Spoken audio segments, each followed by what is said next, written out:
everybody. Welcome back to my channel. Thanks so much for tuning in. My name is Dana Trupiana, and I cover infamous gangsters every week in a true crime-like format. My show, Mob Times, comes out on Tuesdays. I've been really good. This is my third week in a row that I'm keeping on track, so I'm super proud of myself. So I'm gonna say it. My show, Mob Times, comes out every Tuesday. So if you're seeing this, it's a Tuesday. Sorry, I really don't keep on track very often. So when I have times that I'm on track and I'm uploading every week, I get super proud of myself. Today, we're going to go ahead and continue on in our series of Carlo Gambino.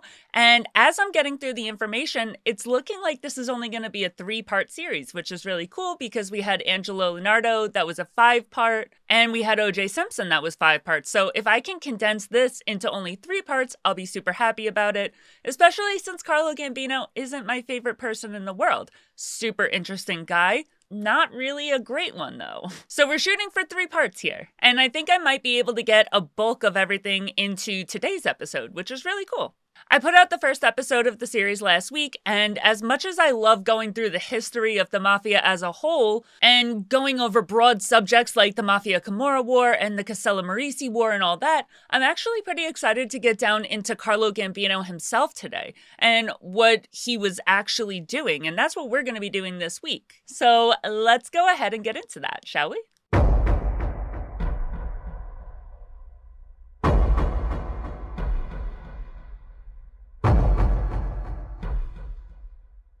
We left off last week with the Castello Merisi War just finishing up. Luciano had just taken out Masseria, and then Maranzano pissed Luciano off a few months later.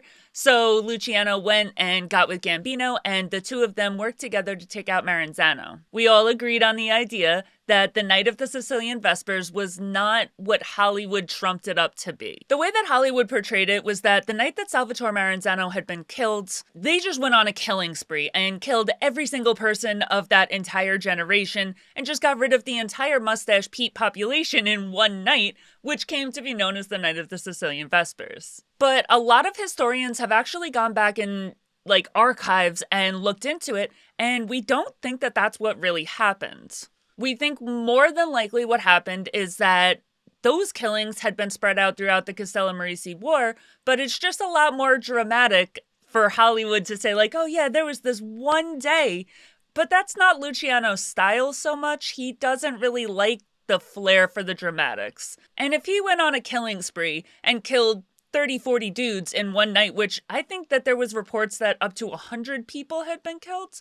But even if it was, let's say, 20, 30, 40, police would go absolutely batshit crazy. And that's not something that Luciano would want. So it's not something that's realistic. It doesn't have the Hollywood pizzazz, but the Castello Merisi War lasted 2 years, and that's where a huge chunk of the Mustache Pete's died. So now it's 1931. We are just coming out of the war, and the 5 families as we know it are starting to piece themselves together. Our love interest of the week, Mr. Carlo Gambino, went by a lot of different names. I'm going to list off just some of the names that the FBI has written down for this man. We've obviously got Carlo Gambino, but we've also got Carlo Basso, Don Carlo, Carlo Don, Carl Gambino, Carl Gambrino, Carlo Gambrino, Cambrino T. Goldberg, Mr. O'Connor, which is the most straight edge name of them all, Carlo Stone, Carl Seaman, and Harry Stone. Now, these are some of the companies that I've found throughout my research that have been associated with Gambino. He's owned them, or most of them he's owned. Those companies include Carroll Paper, Carroll Papka Products Corp., Tastewell Foods Incorporated, and that one's located at 120 Pelham Road in New Rochelle, New York. SGS Associates at 141 East 44th Street in New York City. And that was a labor consulting company. And then the last one that I found was a restaurant that he and his brother Paul owned together called the Valentino Restaurant. And that restaurant was at 188 First Avenue in New York City. My dog just got back from a walk, so if you hear any racket or panting in the background, it's my dog just absolutely losing his shit on the floor. But he's a happy boy, so it's okay. The FBI put together a file on him, obviously, he's Carlo Gambino, and the name of that file was the NY Top Hoodlum File. And I'm sure that there's a lot of people in this NY top hoodlum file. Carmine Galante, John Gotti, all of them, they're all probably included in this NY top hoodlum file, but I just think that's kind of funny that he's included in that because he doesn't really like to consider himself like a full-blown gangster. He's a businessman, you know, he's not a hoodlum. He is a hoodlum, but that's not what he likes to refer to himself as. So I find it funny that the FBI put this together and named it that. That would super offend him. So coming out of the Castellamare War, what we know now as the Gambino family, the family that he's in at the time, it is shooketh. Like, this family is not doing well right now. The boss of the family at that time was Vincent Mangano. And this is the family that Luciano had just overthrown the former boss because he was riding Maranzano's dick too hard and he didn't like it. So Luciano got rid of him. So there's been some upheaval within the family lately. They're not doing so great. It's also the family that my favorite of all time, Albert Anastasia, belongs to as well. Now, while the Gambino family that we know and love today is probably arguably the strongest mafia family that exists, that is the modern day mafia. That is not what's going on at this time coming out of the Castellamare War.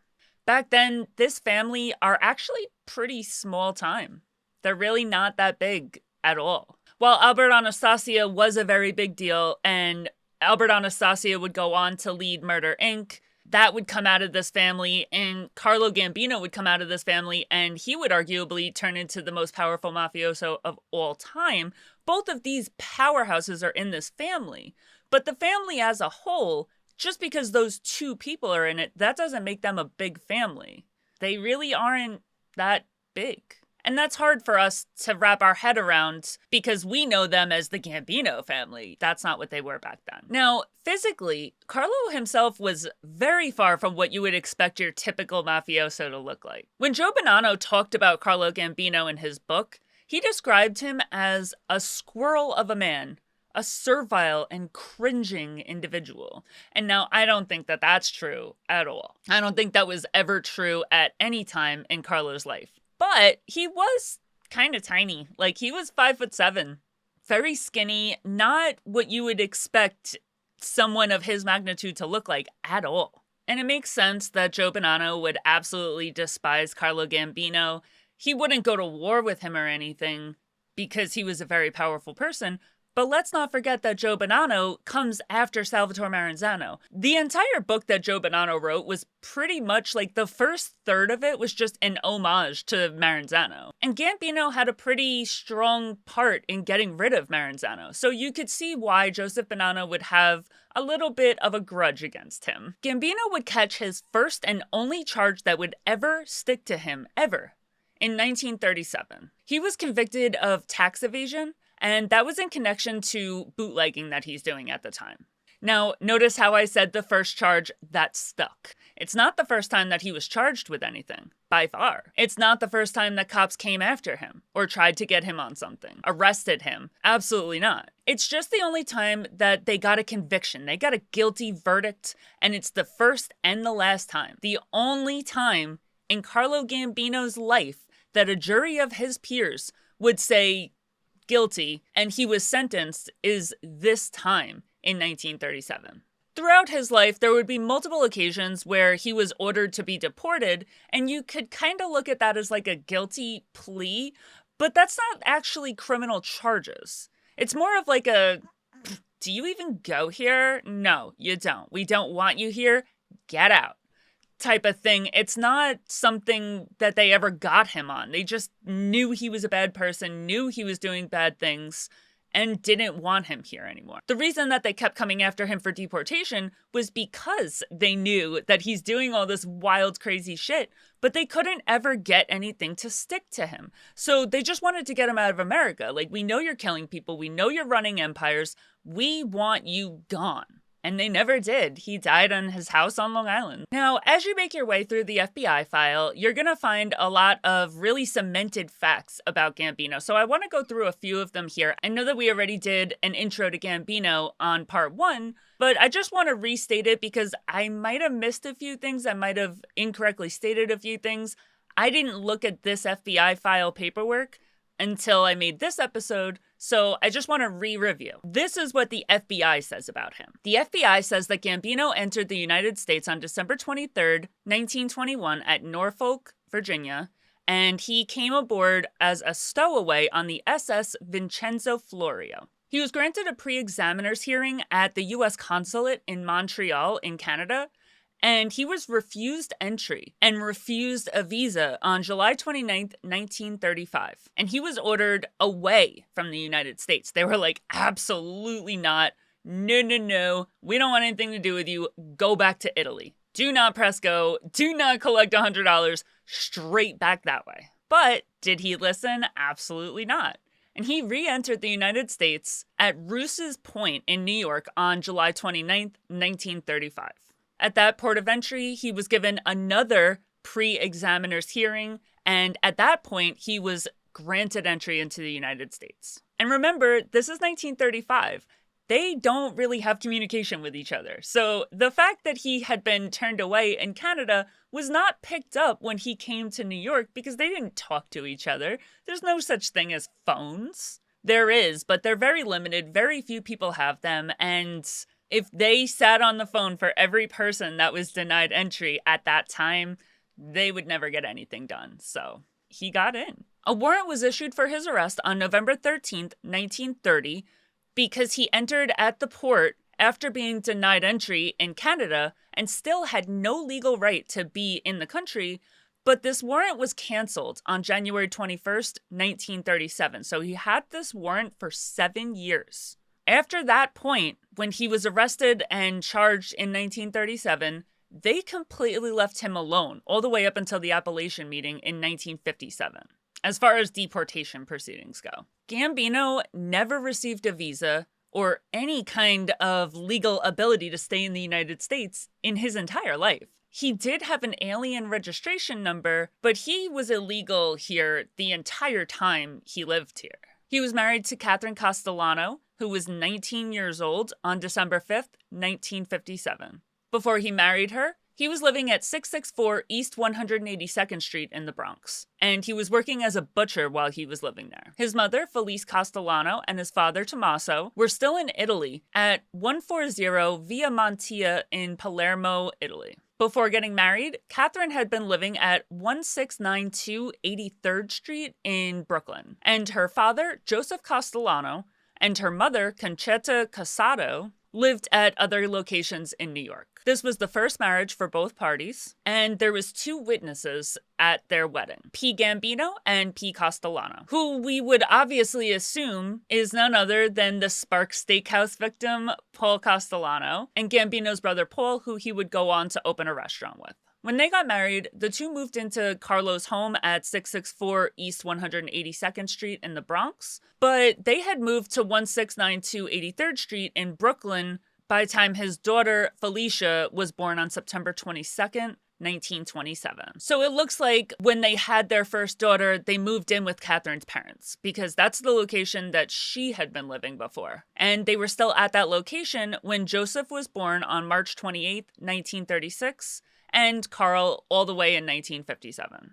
At some point, they moved to 1716 Bogart Avenue in the Bronx, and that's where they were living when the Appalachian meeting took place. So it looks like they probably moved to that location in 1957 because at the beginning of 1957, when their son was born, they were living at one location, and then at the time of the Appalachian meeting, they were living somewhere else, so sometime in 1957 is when they moved to that second location. The family would later move into the home that they would spend the rest of their lives at 2230 Ocean Parkway in Brooklyn, New York. And that's the location that had belonged to Carlo's uncle, Giuseppe Castellano, which is the uncle that had initially brought him into the mafia. And this is why I wanted to repeat everything, because I'm pretty sure when I did that first episode, I said I didn't know the name of his uncle. But Giuseppe Castellano is the uncle that kind of held his hand and brought him into the mafia and guided his way in the beginning. He drove a 1957 Lincoln Capri Landau, and that was bought brand new by Carlo, and it would later be passed down to John Gotti himself. John Gotti would be seen driving that very car. He worked at 401 Flushing Avenue in Brooklyn for Martin Woodworking Corporation. He bought and operated a restaurant with his brother named Valentino Restaurant, and he had a bank account at Fort Greene National Bank in Brooklyn. His sister Frances DeMaio and brother Anthony were both living back in Palermo at the same address as the parents. His brother, Paul, aka Don Paolo, and his other brother, Joseph, aka Giuseppe Peppino Gambino, so obviously his younger brother, were living in New York and doing business with him. They were both very active in the mafia. His sister, Josephine Gambino Giamana, or Giuseppina, were living in New York somewhere as well. And now at this point, I do have to say, I knew it. I knew I would find it. I knew it. Sicily is too small.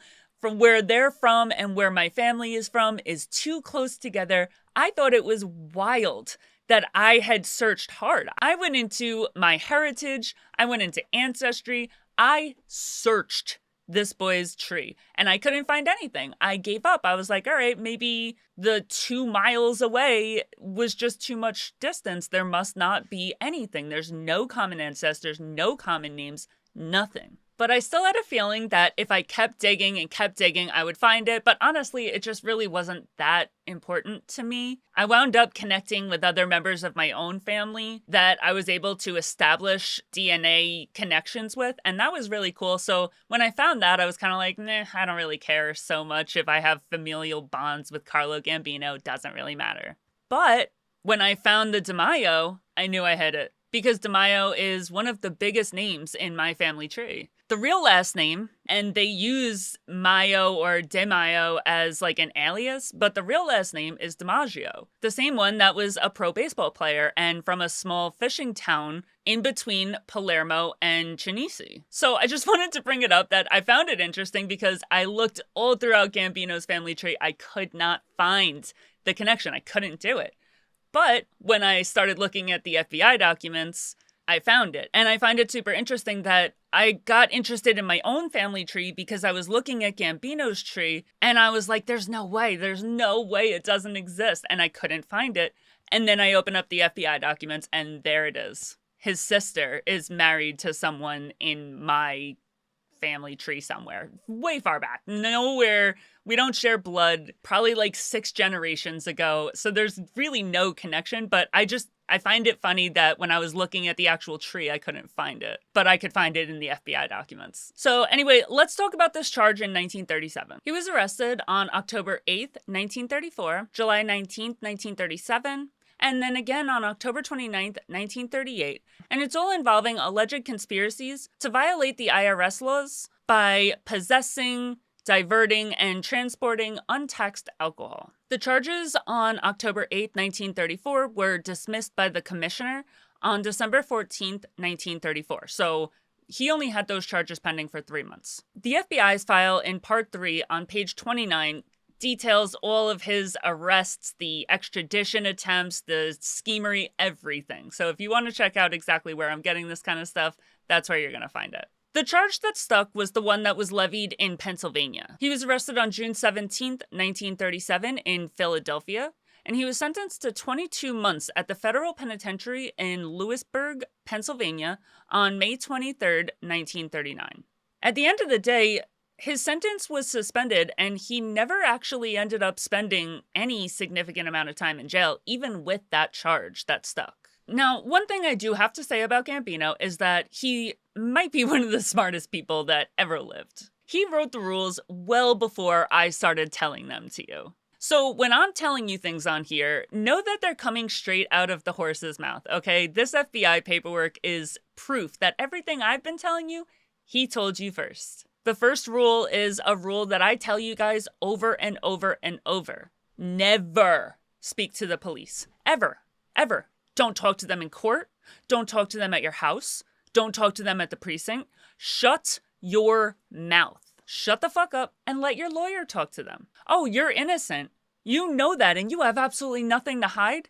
Still shut the fuck up. Let your lawyer do the talking. Let your lawyer prove that you're the innocent one. And this is an ideology that Gambino displays throughout his entire life. It's literally written all over the FBI files. I'm going to put a page right here for you to see. It's page 15 of part 1 of the FBI files. The first part says, enclosed are 2 copies of the report of SAA redacted, dated and captioned as above, and 2 copies of the letterhead memorandum containing financial and background information re-victim concerns, of which 2 copies were also furnished to the USA FGNY reference New York Letter to Bureau 2/12/1958. Go down a little. A summary of Carlo Gambino's testimony before the FGJ SDNY on 11/27/56 has been set forth in a letterhead memorandum dated 11/13/1957.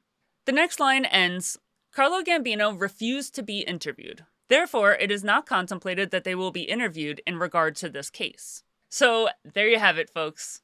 You don't want to listen to me? Listen to Don Carlo Gambino. Shut the fuck up and never speak to police, because that's how he kept getting away with it. You think if he sat there and bullshitted with the police and bought into it when they acted like they were his friend, do you think if he did that, he would have not ever gone to jail? No. He didn't go to jail because he didn't speak to them. That's how you catch yourself up. He also advised his friends to do the same. Another document that you'll see about Gambino says the following. Aniello Della Croce is asked by Joint Legislative Committee hearing if he is backing the move to dethrone Gambino. Refuses to answer. And this is pretty common throughout the entire mafia. You'll never see any of these guys work with the police, talk to the police. They just don't do it. It's a rat move. But his entire file is covered in, they refused to talk to me. He wouldn't talk to me. They wouldn't come. They wouldn't come. They wouldn't produce files. They wouldn't produce evidence. They wouldn't do this. We have to sue for it. We have to sue for it. They won't speak to us. And take that as a lesson. Gambino never went to jail. That same form says that Gambino is reported to be the boss of all bosses over 6 mafia families. And I wonder what 6 families they're talking about. It's so weird that they said 6. There's so many more than 6.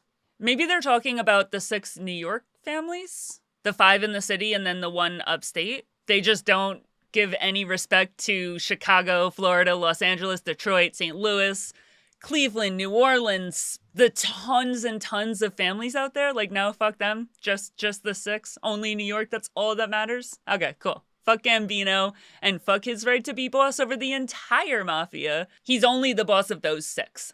Got it. In 1934, Vito Genovese killed a man named Ferdinand Baccia. Now, Baccia was another gangster, and he had gone out and found a wealthy gambler and sent that wealthy gambler to a game that Genovese was running. And Genovese was able to rip this guy off through the nose. Got so much money out of him. And then Baccia is like, hey, where's my cut? I sent you that super wealthy gambler that you robbed blind. I want my cut. And Genovese, he really didn't feel like paying that. He didn't want to pay a cut. He wanted to keep all the money. So it was way easier to just kill Ferdinand Baccia.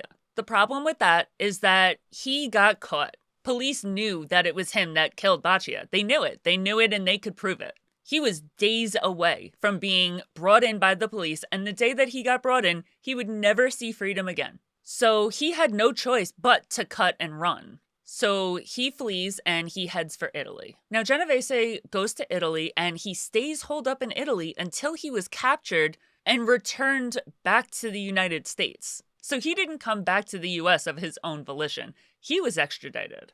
And it wasn't until he was captured by the Italian police and extradited back to America that he returned in 1945. So he was gone for 11 years. While he was in Italy, he put a majority of his time, money, effort, resources, all of it back into trying to help Mussolini grow his regime. He spent millions upon millions of dollars building bases for him, helping him move further south in Italy, and just doing everything he could to support Mussolini.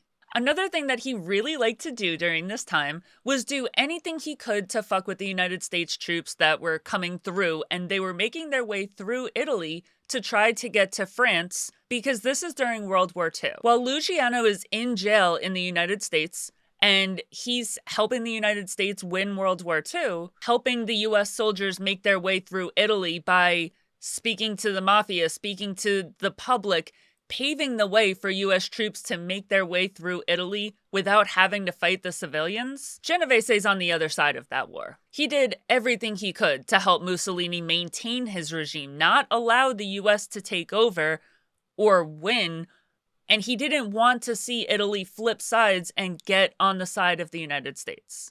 He provided money, he provided anything Mussolini needed. He would rob the trucks that were headed to the US soldiers so that they couldn't get the food and the ammo and everything that they needed. Just everything in his power to destabilize the American presence there.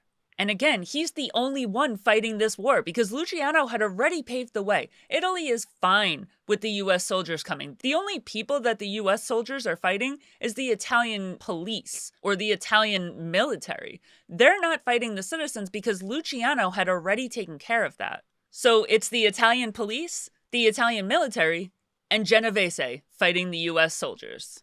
So now American troops get tired of this. They're like, yo, this guy is just straight ripping off every single truck. He's getting in our way. He's doing everything he can to fuck up our advance through Italy. We're done. You know what? Why don't we figure out if this guy's ever been to America and ever did any shit there? They get in touch with their American people. They find out who Genovese is and they extradite him. And now with Genovese back in America, Gambino has his little friend back in America. Genovese was extradited to the United States, stood trial, and was exonerated, which allowed him to live free and clear in the United States. Now, with Genovese back in America and Luciano fresh out of jail, evading a 30 to 50-year sentence that he had been given for prostitution, and he was able to evade that because he helped America win World War II, now all of this change is happening. Genovese's back, Luciano's out of jail, Luciano's getting extradited. There's a lot of shit going on, and they need a meeting. So a meeting was scheduled where everybody could get together.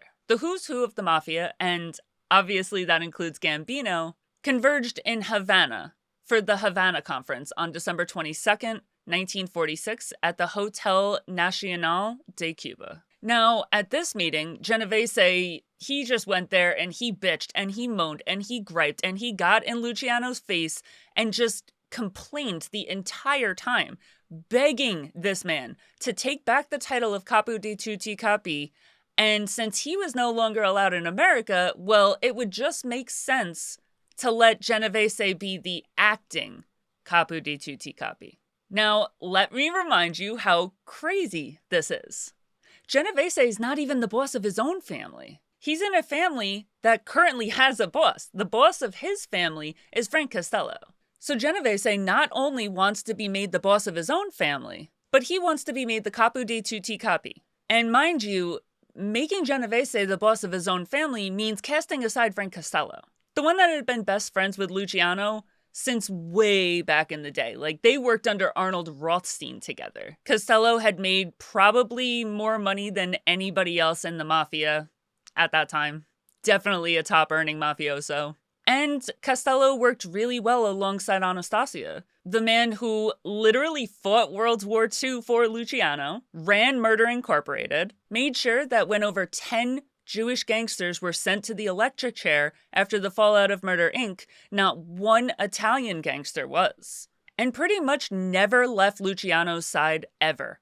If there was ever a ride or die for Luciano, it was Anastasia. And right behind him was Frank Costello. He should cast Costello aside and make Genovese the boss of his family and Capo di Tutti Capi. I'm sorry, I forgot. Not the real Capo di Tutti Capi, just the acting one. Luciano would hold that title, but Genovese would just be acting as it.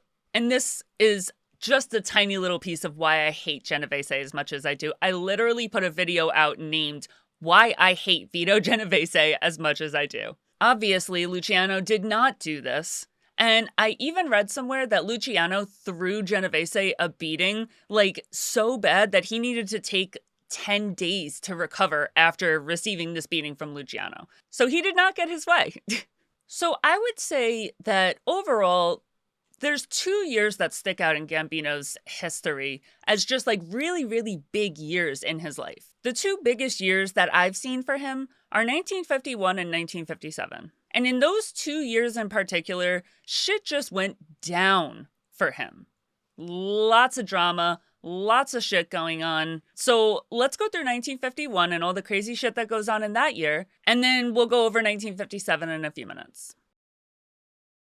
Now, while I can't find anything about Gambino testifying at the Kefauver trials himself, you have to assume that he did. I would assume that he played the same role as Crazy Joe Gallo, just went up there, pled the fifth over and over again, but he just did it a lot less obnoxiously, so he didn't become a household name by pleading the fifth the way that Crazy Joe Gallo did. Or he didn't testify at all.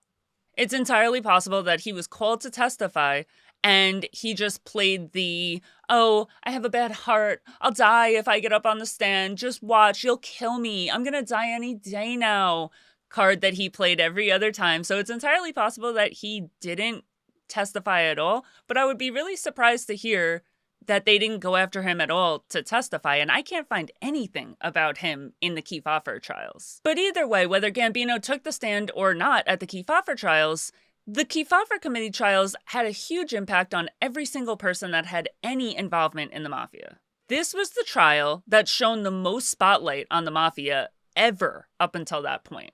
This is pretty much the first time the mafia has ever taken center stage. The trial spanned 14 cities, 2 years, and hundreds of thousands of combined man-hours between prosecutors, police, everybody. Even with all the evidence provided at the hearings, the director of the FBI, J. Edgar Hoover, would still continue to say that there is no mafia. He would completely deny the existence of this clandestine criminal organization that people called the mafia. But we all know that that's because Carlo Marcello has lewd and lascivious pictures of him doing crazy-ass shit in New Orleans. But we won't go there. So anyway, another huge thing that happens for Gambino in that year, 1951, is a gigantic power shift in his favor. And this is a shift in the boss of his family. Vincent Mangano, the boss that had been installed after Frank Scalise was politely asked to retire after the Castellammarese War, disappeared out of thin air. The last time anybody saw him was on April 19, 1951. Vincent Mangano held the same nickname as the person that would take his place, the executioner. The last 20 years with him as the boss of the family had yielded very little results. As I was saying earlier, they weren't one of the strongest families, even though they have the powerhouses of Anastasia and Gambino. In the scale of the five families, they're definitely down there. They're not doing a lot. And that's because they have the boss that they have, Vincent Mangano. It wasn't really a surprise to anybody when he just disappeared. He had been beefing with Albert, Lord High Executioner, the Mad Hatter, the Earthquake, the One-Man Army, for a long time now. Like, they had beefed a lot. Now, at the time that Mangano went missing, Anastasia was the underboss of the family. And Mangano had a lot of problems with Anastasia. He had a lot of issues with the crazy shit that he did, the crazy shit that he said, the fact that he actually enjoyed murdering people.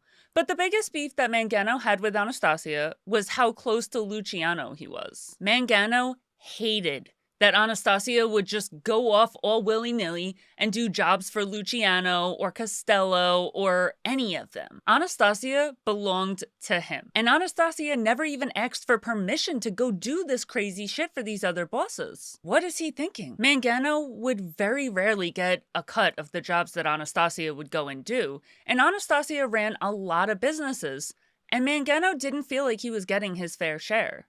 This feud between these two really powerful gangsters led to a lot of public fights, and it ended up almost coming to blows on multiple occasions. So when Mangano just went poof and disappeared one day, nobody in the world was confused as to the who, what, when, where, why, and how of it. What they didn't expect was when Philip's body, Vincent Mangano's brother, washed up ashore on the Jamaica Bay that day. But when his brother's body was found, it was just assumed that Vincent was dead somewhere as well. That was pretty crazy. That was unexpected. We'll give it to Anastasia. We did not expect that. To this day, the body of Vincent Mangano has never been found. With Frank Costello and Joseph Bonanno's backing, Albert Anastasia would now step up and be the new boss of the family. Now, getting rid of the Manganos is huge for Gambino because it put him in a position as a really, really powerful man. Like, he had already been very, very powerful. But this just leaps and bounds above where he was. Anastasia installed Gambino as the underboss of the family now. And that made sense. Gambino is sitting really pretty right now. Even though he belongs to this tiny little family and they're really not doing much in the world of the mafia, he's probably one of the most powerful mafioso in the entire mafia and the highest earning. When he was bumped up to the underboss of the family, he installed Paul Castellano, his cousin, in the spot that he used to sit as the capo. Carlo Gambino's criminal operations were vast. Like, he was doing a lot. It extended across a whole stratosphere of illegal enterprises. He was really big into racketeering, extortion, loan sharking, illegal gambling, and these are all pretty common ventures for the mafia, but Gambino just did it very well. He was also pretty heavily involved in labor union manipulation, and that allowed him to have a lot of control over a lot of really important sectors of the economy. He pretty much took over the construction and the trucking industries. And his position as the underboss of the family really let that happen. His involvement in racketeering and extortion particularly were really, really extensive. He was really easily able to take the influence that he had as the underboss of the family and use it to take control of the labor unions. And by doing that, he was able to extort businesses for protection money. They would pay him protection money. He would make sure that operations ran smoothly. There would be no mafia interference. And even their own employees wouldn't come back at them. This protection racket is a huge source of income for Gambino, and it allowed him to maintain control over all of the other industries that he had. The benefit here is that the bigger that you get and the more powerful you get, the easier it is to extort people. People aren't really all too scared of this secret, clandestine criminal organization that J. Edgar Hoover swears doesn't exist. But when Gambino became underboss, it's 1951. The Kefauver committee hearings had already happened. Most of the public has accepted that there is a mafia. It's a pretty well-known thing nowadays. And it makes it a lot easier when the public knows who you are to allow you to squeeze people. He also used his influence to make it easier to bribe people and get into government and pay off cops and all the ways that would allow him to sit where he's sitting. It was a whole lot easier because he had all the money in the world and he wasn't afraid to spend it to keep himself out of prison. He cultivated a lot of relationships with law enforcement, politicians, prosecutors, anybody that was in a powerful position. He would form a really strong relationship with them. And that allowed him to avoid the pitfalls of a typical mafia boss who's going to jail for the rest of their life. Another huge, huge racket for Gambino is loan sharking. He acted as a bank to people that would never be able to get a bank loan. The high interest rates made it a really profitable business venture. And everybody knows that failure to repay these loans is going to result in very significant consequences. And when he would dole out those consequences, it just made his reputation as being this vile, ruthless, violent person all the more strong. So there really was no losing. Another cornerstone of his operation was illegal gambling. He ran numerous gambling dens and he was constantly opening betting operations. And those places make bank. These operations were very, very well organized. There was layers and layers of protection to shield Gambino from any kind of direct involvement. And that would allow him to minimize his risk of the cops being able to come in and arrest him for his involvement in those rackets. That was Gambino's biggest strength. He never put himself in the line of fire. He never got charged with shit. Nothing ever stuck to him because he made sure to put 15 layers of people and companies and bank accounts and every single thing in between him and his racket so that it couldn't ever actually stick to him. One of the things that Gambino and his entire crime family is most notorious for is their involvement in criminal hijacking. He would have his crew go and hijack airports, and they would go through the cargo shipments. They would get electronics, they would go to the ports and they would rob them. They were able to loot these places to the absolute bones. And it's early. There's nothing they could do about it. There's no cameras. What are you going to do? Now, I said before that Gambino had two really big years. One was 1951 and one was 1957. So let's go through 1957 now. Now, before I even get started here, once again, I have literally made a video titled Why I Hated Vito Genovese. And I'm about to go over just a tiny bit of why I hate this man. Like, I hate him. I hate him to my core. I hate him. I truly believe that Gambino's only redeeming quality is that he assisted in getting rid of Genovese eventually. So if I get like angry, forgive me, but I hate this slime ball so much. I despise him. So we went over the Havana conference and how Genovese was a little bitch and squealed and moaned that he couldn't have the Capi DTT Capi title.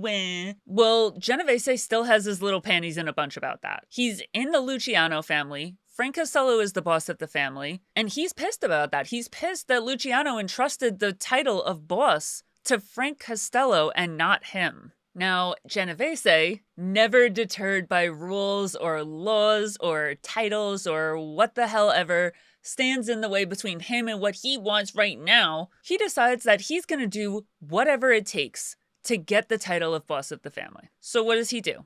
He goes and he gets with Gambino, another man who wants all the power but doesn't have it. It's just out of his grasp. He wants to be the ultimate boss of the family, but he's the underboss, and that's just not good enough. So these two little weasels get to chit-chattering with each other, and they come up with a plan. How do we get rid of Frank Costello so that I can take over as boss of the family? Genovese knows that Luciano put these dudes in place as the boss of the family, and if he does absolutely anything about that, Luciano is gonna come for him. He will murk him. And he knows this. He knows that Luciano is very dangerous. So he goes and finds somebody else that isn't the boss but has a lot of power and is willing to get his hands dirty with him. And he finds Gambino. And the two of them decide together that they are gonna be the bosses of their respective families no matter what. They hatch a plan to get rid of the guys that are currently sitting in the position of boss of the family. Now, Genovese goes first because of course he does. It's his plan. And if Luciano comes after Genovese for this, Gambino will have Genovese's back. Then, when Genovese is already boss, he'll work together with Gambino and make sure that Gambino is able to take the position of boss of his family. And they'll stick together there too. Plus, things are lined up so perfectly for this right now. It's just prime for a takeover. One of Costello's biggest supporters, Joe Adonis, had just been deported to Italy. Great, now he's out of the way. Him and Luciano are both exiled to Italy and have no way to come back in America. They can't come. There's really nothing that either one of them can do if Genovese decides that he doesn't want Costello to live anymore. What are you gonna do? Come to America? I'm over here and you're over there. That's the attitude that Genovese has right now. So Genovese turns around and he grabs his number two, his most prized protege, Vincent the Chin Gigante, and he gives him a very important job. Go take care of my problem for me, get rid of Frank Costello, and make me the boss of the family. See, Genovese and Gigante, they've been boys forever. Their family was friends. I literally have ship manifests of my own family coming over to America from Italy, and right below my family's names is the name Gigante and Genovese together. These families are tight. They've been thick as thieves as long as time itself. I would be surprised if they weren't family. I've never read anywhere that they're cousins, but I would be surprised to find out that they're not cousins or related somehow. They have to be. They have to be related. They have to be cousins or something way too close. And Genovese knows that Gigante will ride for him. That boy will take a bullet for him. But the one thing that Genovese did not bank on was Gigante being a terrible shot. Gigante takes on this huge task of taking out the boss of the family. He's still a baby himself. So what does he do? He heads to Frank Costello's house at 115 Central Park West in Manhattan on May 2nd, 1957. As Costello is getting home from a night out, he arrives to his apartment building, he rides up in a cab, and he gets out and he goes into his lobby. He feels like something is off. Somebody is following him. When he walks into the lobby, a big-ass dude gets out of a black caddy that's parked outside and follows him into the lobby. Something's not right. He looks over and boom, catches a bullet to the head. And he locks eyes with none other than Vincent the Chin Gigante, who had just shot him in the head. And then he takes off running. So Costello collapses onto the couch and he's sitting there. He's like, okay, that's it. I'm dead. Like, I'm not making it through this. I felt the impact on my head. I feel the blood leaking. I'm toast. I'm about to die. But it turns out the impact didn't really get him. Gigante took his shot just a tad bit too high.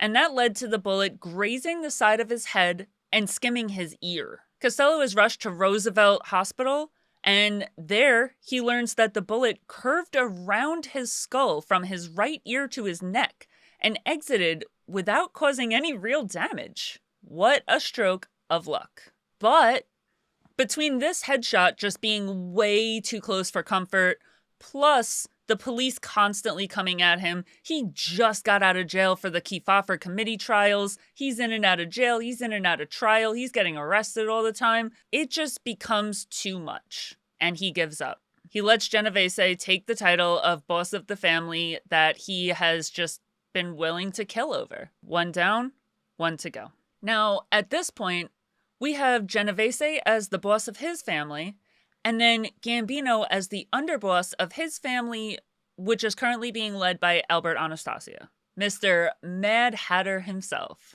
And say what you will about Genovese, but he's a man of his word. He said he would help Gambino become boss if Gambino had his back when he took out Frank Costello, and Gambino did have his back. He was determined to follow through on his word. But they couldn't just go after Albert Anastasia out of nowhere. He's the boss. So what do? He spent months whispering, plotting, consorting, just changing people's minds by being the little rat that he is and whispering and nickering in their ears, convincing people that Anastasia is no longer competent, no longer trustworthy, no longer all there in the head, and that nobody should trust him to be the boss of the family. They even go so far as to convince Anastasia that they're on his side and talk him into trying to muscle into Meyer Lansky and his business in Cuba. As far as Anastasia knows, he's on their side. There's an alliance between Anastasia, Gambino, and Genovese. They are rocking right now. By the time November rolled around, after all the chatter, after convincing Anastasia that he had to go do this, it was almost like they were doing the rest of the mafia a favor by taking out Anastasia. Together, they had convinced Santo Trafficante Jr., Russell Buffalino, Frank DeSimone, Carlos Marcello, a whole bunch of really, really important guys in the mafia, that he was coming for their territory, coming for their business, their profits, their pockets. And it was time for him to go. There's no two ways about it. If Genovese is nothing else, that little motherfucker is persistent. And after months and months and months of endless bitching and moaning and griping and whispering and complaining, he finally had everybody on his side, and the hit against Albert Anastasia was okayed. On the morning of October 25th, 1957, Albert Anastasia went for a haircut at the Park Sheridan Hotel at 56th and 7th Avenue in Manhattan. I guess this is a property that Genovese really liked, because he had already had somebody killed here. Arnold Rothstein died in this very same place, back when it used to be called the Park Central Hotel. Remember when Genovese went and killed Baccia because Baccia had sent a wealthy gambler his way that he had swindled? Does that story sound a little familiar? It sounds familiar to me, because that's exactly what happened to Arnold Rothstein. And he died in this same exact location. While Anastasia was having his haircut, two masked men ran into the barbershop and shot at Anastasia. He attacked back, but he was already hit a bunch of times, so he ended up going into the mirror thinking he was going for them. Anastasia was dead, and Gambino stepped up as the new boss of the family, backed by his good old pal, Vito Genovese. Okay, so I'm going to end this video right here, and we're probably going to finish up Mr. Carlo Gambino in the next episode, part 3 of Carlo Gambino. It may go into 4 parts, but definitely not 5. Either 3 or 4. I think I'll be able to close it up in 3. But now that we've gotten Carlo Gambino to the point that he's the boss of the family, this is a perfect place to end. Thank you so much for watching. Join me next week as I finish this gangster up and we'll move on to the next. Let me know in the comments who you want to see me feature next week because honestly, I really haven't made my mind up yet. I don't have a solid decision on who I'm doing next. Don't forget to like, share, subscribe, follow, comment, do all the things, and I'll see you next week. Bye.